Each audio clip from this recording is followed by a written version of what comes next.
Hi everyone, this is Robert SK from New York School of Photography.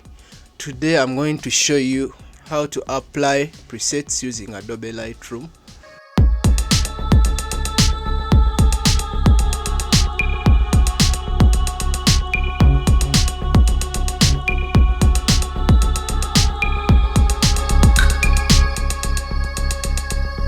If you're new to this channel, please consider subscribing. Hit the notification icon in order not to miss out a thing. Like, share and comment. We have a part 1 in case you want to create or make your own presets with Adobe using Adobe Lightroom and Photoshop. I'll leave the links in the description below. Yes, in this tutorial you're going to learn about how to apply presets in Adobe Lightroom. This is the image that I'm going to use. It is my image.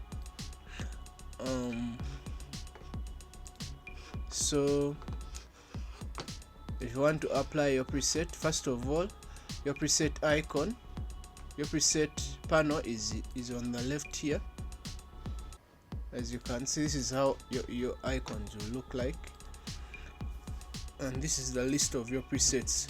If you haven't looked at my video about how to create presets, you should go check it out.